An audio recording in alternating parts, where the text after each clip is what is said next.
Hello, so this is running Raspberry Pi 0 with Raspup 8.1 or 8.2, and it's on a 512 megabytes of RAM.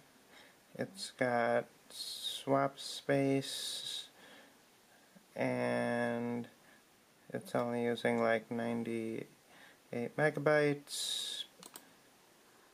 I ran some tests here just to see how fast it runs. It seems like with swap space it runs a little faster because it's not loading everything in RAM. So if you can install it, it runs a lot faster on the micro SD, although I didn't include an extra one, so it doesn't allow me to install it to the one that it's running a live USB from.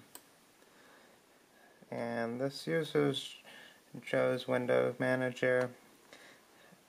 I don't really get used to it really easily because it has like one click for the icons and I'm used to two. Like, I think that's gonna open. Yeah, so, and plus the delay, you don't realize you click on it until it loads right away. So I did some benchmarks. This takes a little while because it probably takes like 2 minutes or so. And there's quite a few stats here.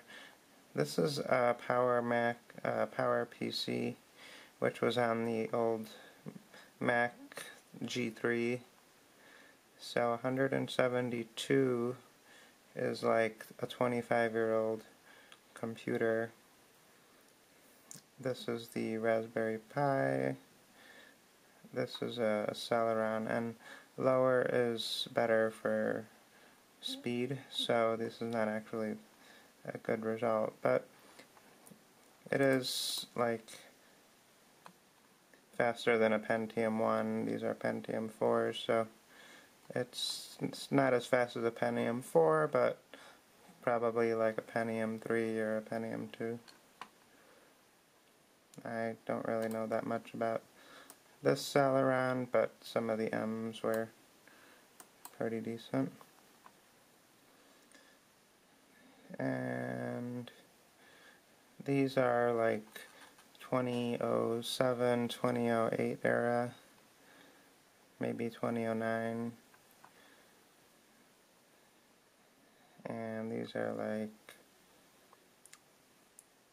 well, some of these aren't that old. Well, they're not that new, but okay, well, I guess they have some Pentiums here. Atom N280, oh, that's actually much better than the Pentium.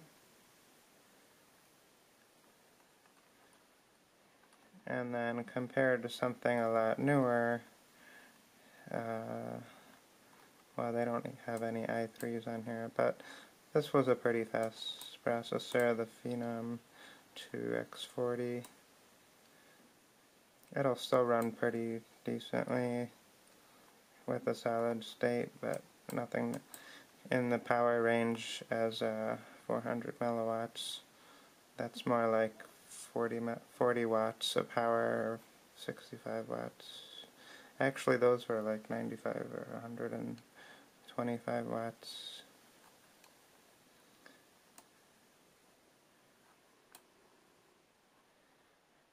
And all these system stats are just the resolution. I'm not really sure. I had to adjust the underscanning earlier. It had pi overscan or underscan.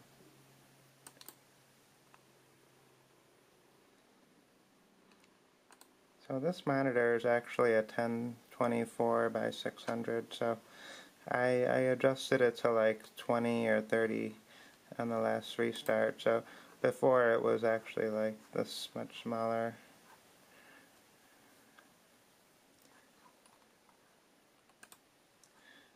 And most of these stats, this has been running for about 4 hours. This is, I think, from around 2020 or so. They haven't really created a new one. There's a lot of modules on this. I mean, not like a ton, but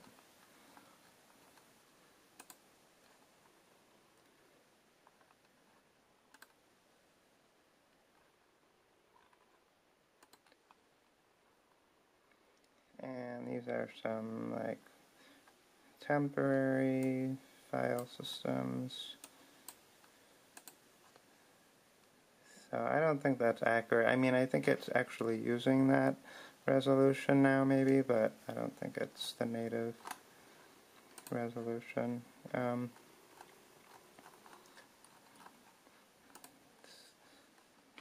More stuff I'm not really using. Device tree. So this is the model of Raspberry. I have one of the earlier ones, not the two version with the Wi-Fi and the quad-core. It looks like Sony made this one. Like maybe I'm guessing manufacturing or something. So this seems to be clocked at 1,000 megahertz.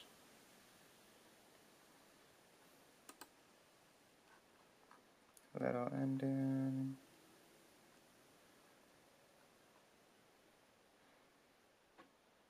$700.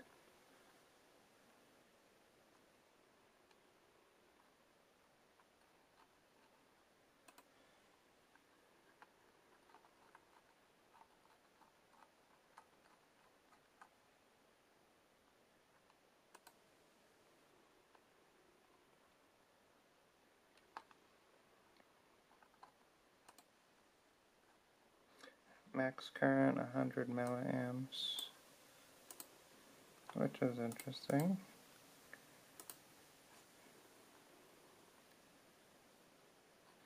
$41.7.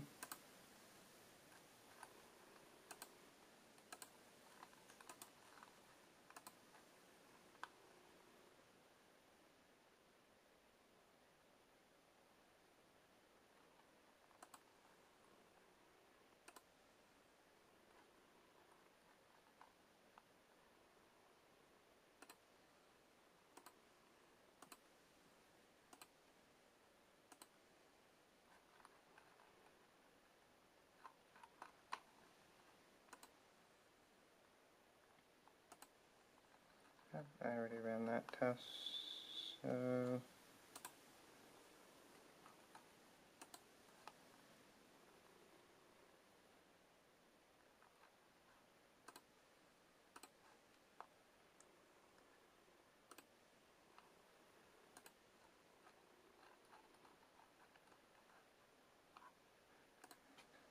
and the graphics is actually decent. It doesn't have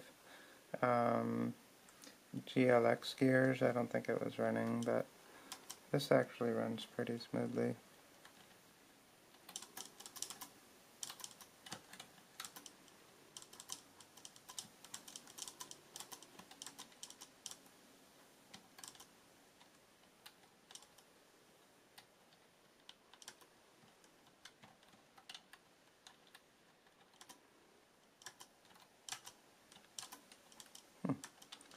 Guess it wasn't working.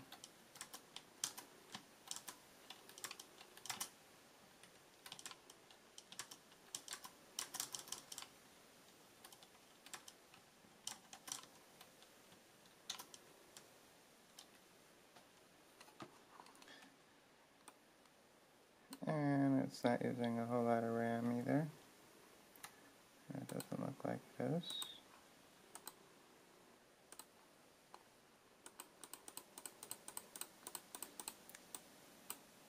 Also doesn't seem to be using a lot.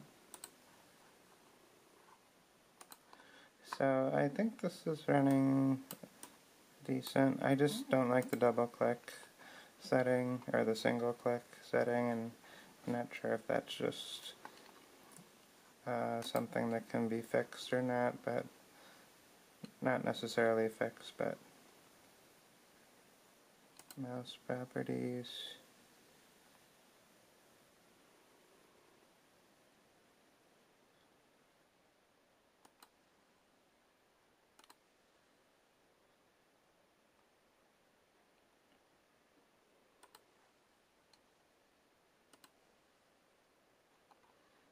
Yeah, I don't think there's any settings for it. I mean, there could be, but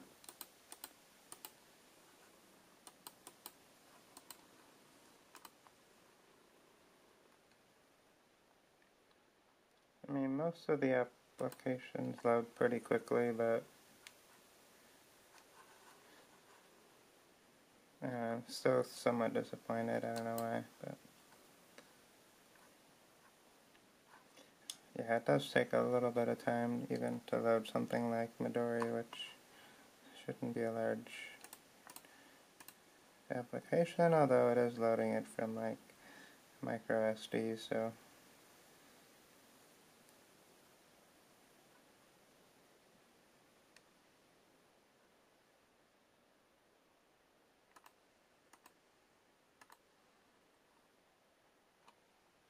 and it's not connected to Ethernet, so there's nothing there that it's gonna load.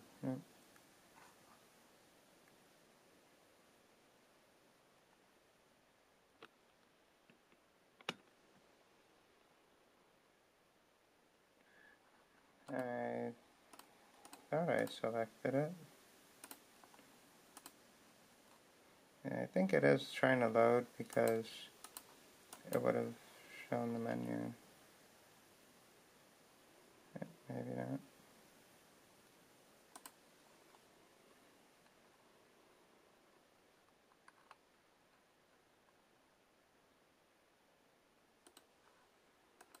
Well, I thought I did load it, but I guess not. Maybe I didn't click on it right. Okay, no, that one went to the wrong one. Okay, well that one loaded, but it switched to the wrong one at the last second.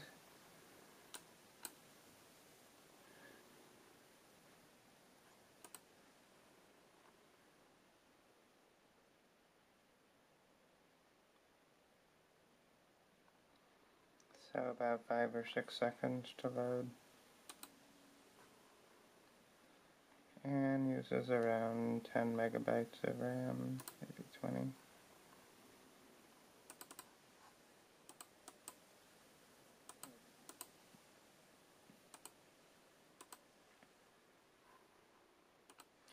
And the booter process takes a few minutes.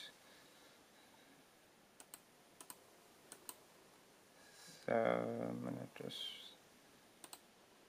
run that. Well, the graphical server might adjust the scanning a bit, because I did try to adjust it, although I don't think it adjusted it very much. It's still about the same. There are other operating systems that don't have this border. They're able to identify it. Same with this one, but I just don't think it recognized it right.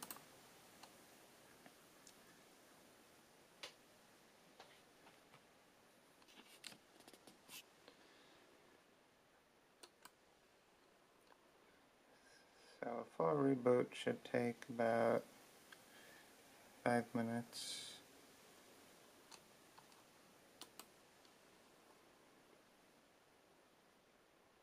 Eight point 2.1.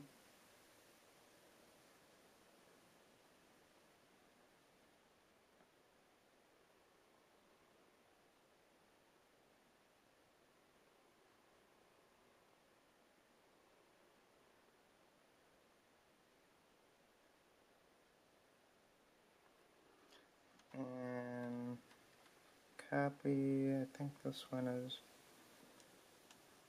don't remember which one to use.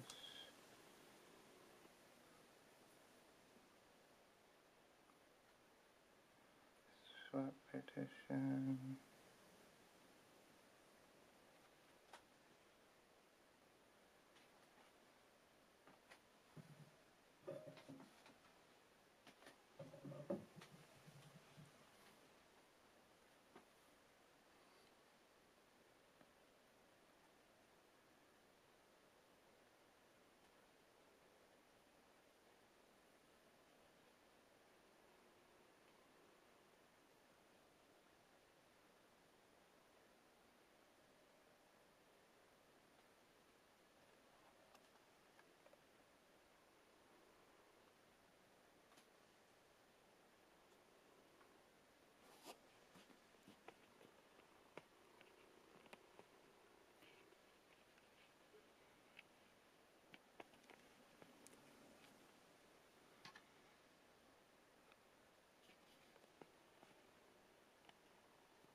Yeah, the optical takes a while to load.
And I only have 3 minutes of recording time left, so it may not load in time.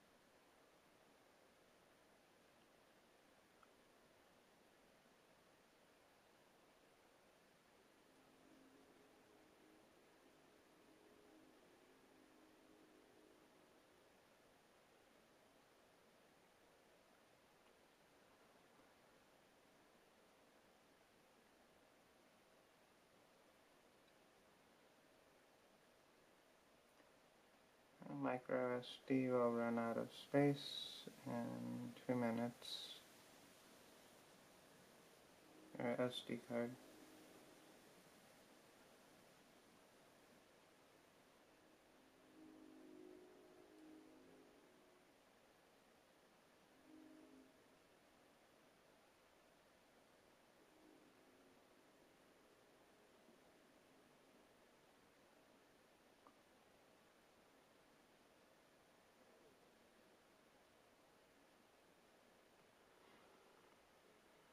Okay, well it looks like it is loading, but the blurriness didn't catch that. Probably should change the focus on this.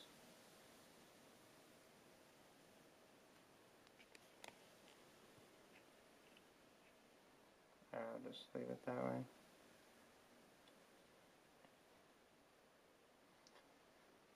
Alright, well I got about 1 minute of data left, so. And the underscanning seems to be back, or I did adjust it and those settings saved, but this one I didn't adjust it correctly. This seems actually a little bit better than before, but oh, yep, it's not totally gone.